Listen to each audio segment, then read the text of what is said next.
పవన్ కళ్యాణ్ గారు మన సామాజిక వర్గానికి సంబంధించి ఆయన చేయనందుకు చిత్తశుద్ధితో చేతను నమ్ముతున్నాం. నేను వారిని రిక్వెస్ట్ చేసి చివరిగా నేను రిక్వెస్ట్ చేసేది ఏంటంటే చంద్రబాబు నాయుడు గారిని వారిని ఇద్దరిని కూడా రిక్వెస్ట్ చేశాను. ఈడబ్ల్యూఎస్ అనేది కాపులకు చాలా అవసరం. నేను చాలాసార్లు చెప్తున్నాను, అది ఎంతో పోరాడి మేము తెచ్చుకున్నాము. లేకపోతే చంద్రబాబు నాయుడు గారు దయతో ఇచ్చారని మేము ఒప్పుకుంటున్నాం, అది మీరు అమలు చేయండి. అలాగే కాపు కార్పొరేషన్ సంబంధించి చంద్రబాబు నాయుడు గారు 5 ఏళ్ళకి 15,000 రూపాయలు ఖర్చు పెడతా అన్నారు. నా రిక్వెస్ట్ ఏంటంటే మీరు ఎస్సీ సప్లాన్కి దగ్గరగా 20,000 కోట్లు, బీసీ సప్లాన్కి 30,000 కోట్లు, మైనార్టీ సప్లాన్కి 4,500 కోట్లు ఖర్చు పెడుతున్నప్పుడు ఇవాళ 18 to 20% ఉన్న కమ్యూనిటీకి కనీసం 10,000 కోట్లు మా కోసం కేటాయించండి. దాన్ని విచ్చలవిడిగా ఖర్చు పెట్టమనట్లేదు. మీరు ఏదైతే P4 చెప్పారో చంద్రబాబు నాయుడు గారు, దానికి సంబంధించి P4కి ఎవడో బయటకు వచ్చి కోటేశ్వరుడు వచ్చి ఎవడన్నా ఆదుకున్నాడంటే గవర్నమెంట్ నుంచి ఆయన రైతులు పొందుతానికి ప్రయత్నం చేస్తారు. వృత్తిని ఎవడో చేయడు కదా, ఎవడు ఎందుకు సహాయం చేస్తారు పబ్లిక్ నుంచి ప్రైవేట్ నుంచి. నేనేమంటే ఈ amount entrepreneurship not only for కాపుల నుంచి కింద కులాలన్నింటికి, ఎస్సీలు కానివ్వండి, బీసీలు కానివ్వండి, మైనార్టీలు కానివ్వండి, లేదా కాపులు కానివ్వండి, మీరు ఆధిపత్య కులాల్లో లేకపోతే ఉన్న పేదరికాన్ని కూడా తొలగించండి. కానీ ఇందులో పేదరికలు ఎక్కువ ఉన్నారు కాబట్టి ఈ P4 దానికి సంబంధించి ఈ డబ్బులు వాడి ఏళ్ళని అభివృద్ధి చేయడానికి మీరు ప్రయత్నం చేయండి మనస్ఫూర్తిగా కోరుకుంటున్నాం. అలా చేస్తేనే ఈ కమ్యూనిటీలు కూడా మిగిలినతోటి సస్టైన్ అవ్వగలుగుతాయి. అలా కాకపోతే ఇప్పటికీ కూడా కొన్ని కులాలు బాగా పెరిగిపోయి కొన్ని కులాలు కిందకి వెళ్తూ వస్తే ఇప్పుడు మారుతున్న వాతావరణంలో ఉద్యమాలు ఏ రకంగా వస్తున్నాయో ఉద్రేకాలు ఏ రకంగా మనం చూస్తున్నాం. ఎక్కడో అమెరికాలో కూర్చొని కాక్రోచ్ పార్టీ అని కాక్రోచ్ జనతా పార్టీ అని పెడితే వితిన్ 24 అవర్స్లో 18 కోట్ల మంది వాళ్ళకి జాయిన్ అయ్యారంటే అసంతృప్తి అశాంతి ఎలా ఉందో మీరు స్థాయిలో ఉందో. అందుకని కొందరు బాగా పెరిగిపోయి కొందరు బాగా కిందకుంటే అదే కులమైన కారణం కాపులని చెప్పట్లా. బీసీలో కానీ అసమతుల్యత అనేది అంత ఉండకూడదు. అసమతుల్యత ఎలాగైనా ఉంటుంది. వాడు బాగా పనిచేస్తే బాగుంటుంది, స్థాయిలో ఉండకూడదు. దీనివల్ల ఎవరైతే మేము బాగున్నామనే కులాలు కూడా ఇబ్బంది పడే పరిస్థితి రావచ్చేమో. అంటే ఉద్యమాలు ఎలా వస్తుందో చూస్తున్నాం. శ్రీలంకలో చూసాము, లేకపోతే బంగ్లాదేశ్లో చూసాము, నేపాల్లో చూసాము. ఎవడో ఖాళీగా కూర్చుని సరదాగా పెట్టిన కాక్రోచ్ జనతా పార్టీ చూసాం. అటువంటి వాటికి ఏం లేకుండా చంద్రబాబు లాంటి విజనరీ, చాలా అనుభవం ఉన్న మనిషి, లోకేష్ లాంటి అప్కమింగ్ చాలా చాలా మెచ్యూర్డ్గా ఉంటారు. లోకేష్ గారు నేను చూశాను, ఆయన బిఫోర్ పాదయాత్ర నేను 2-3 సార్లు కలిసిన దానికి ఇప్పుడు చూసిన దానికి చాలా మెచ్యూరిటీ లెవెల్ వచ్చింది. ప్రతి విషయాన్ని అవగాహన చేసుకున్నారు, ప్రతి విషయాన్ని అడ్రస్ చేస్తున్నాడు ఆయన. ఈ కూడా అడ్రస్ చేయమని కోరుతున్నాను. అలా పవన్ కళ్యాణ్ గారు 4 శాఖలు చేయడం అనేది చాలా పెద్ద యంత్రాంగం కాబట్టి పార్టీలు ఎక్కువ చేయట్లేదు. కాబట్టి నేను కూటమి పార్టీ మిత్ర పార్టీగా నేను సలహా చెప్పేది ఏంటంటే కొంచెం పార్టీ మీద కూడా చెప్తే ఈ కమ్యూనిటీలో ఉండి ఆలోచన దాన్ని మీకు కూడా తెలుసు, మాకన్నా మీకు కూడా తెలుసు. నేను కాదన్నా కూడా మనకు అంటుకోకుండా ఉండదు. అంటే కొంతమంది మహామహనీయులు ప్రకాష్ గారు, ఇప్పుడు ఇందాక మనం మాట్లాడుకున్నప్పుడు మనకి ఉత్తరాంధ్ర అనుకోండి, గొర్రె శ్రీరాములు నాయుడు గారు తీసుకున్న నిర్ణయం అక్కడ ఉన్న కాపులు వెనుకబడిన తరగతుల్లో చేరిస్తే కానీ వీళ్ళు సామాజికంగా ఆర్థికంగా విద్యా ఉద్యోగ ఉపాధి కల్పన రంగాల ముందుకు వెళ్ళలేరని దూరదృష్టితో ఆలోచించి ఆయన కాపు సామాజిక వర్గం నుంచి అట్లాగే కాళింగ సామాజిక వర్గం నుంచి బొడ్డేపల్లి రాజగోపాలరావు గారిని కలుపుకొని వాళ్ళు ఆ రోజు వెనుకబడిన తరగతుల్లో ఆ సామాజిక వర్గాలని అక్కడ చేర్చడం వల్ల ఈవేళ విద్యా ఉద్యోగ ఉపాధి కల్పన రంగాల్లో ఆ సామాజిక వర్గాలు అక్కడ చాలా ఉన్నతమైనటువంటి స్థానానికి ఎదిగాయి.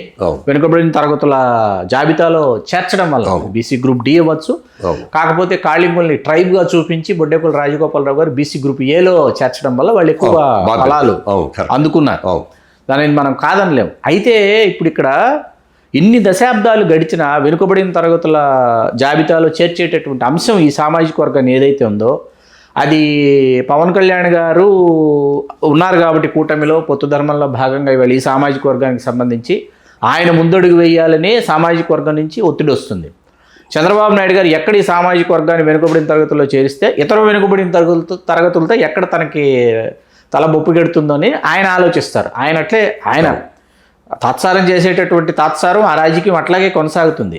దీనివల్ల ఏమిటి అసలు సామాజిక వర్గం యొక్క దిశ ఏంటి అంటే దీనిలో మీరు చెప్పినట్లు పవన్ కళ్యాణ్ గారు కాపు సామాజికంగా ఆయన మీద అవసరం లేదు, తీసేయండి.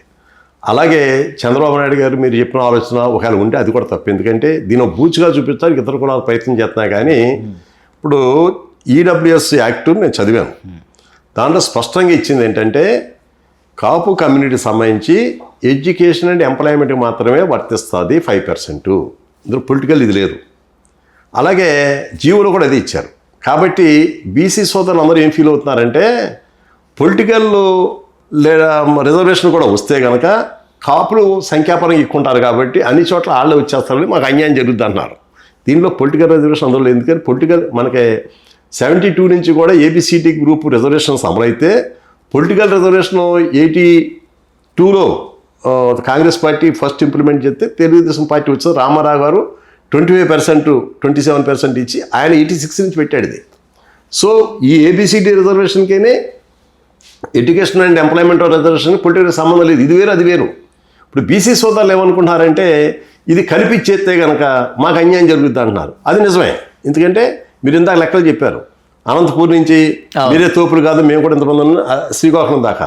సో న్యాచురల్గా స్థానిక సంస్థల్లో రిజర్వేషన్ అలా ఉన్నప్పుడు కాపులు ఎక్కువ మంది తీసుకునే అవకాశం ఉంది. కాబట్టి చంద్రబాబు నాయుడు గారు చాలా టాక్ట్ఫుల్గాను ఆలోచన పరంగానే ఆయన ఈ రెండింటికే పరిమితం చేశారు. కాబట్టి బీసీ సోదరులు దీనికి గురించి అలా ఆలోచించాల్సిన అవసరం లేదు. ఒకటి అలాగే ఏ పొలిటికల్ పార్టీ కూడా దీన్ని పూచిగా చూపించి అన్యాయం జరుగుతుంది కూడా అనుకోకలేదు. అది భ్రమ అంతే.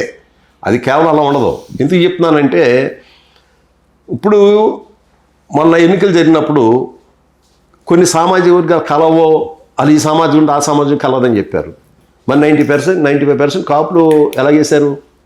కాపులు వేసిన పార్టీకి ఇతర కులాలు ఎందుకు వేశారు? అలా అది ఉండదు. అది కేవలం మనం అనుకుంటున్నాం అంతే.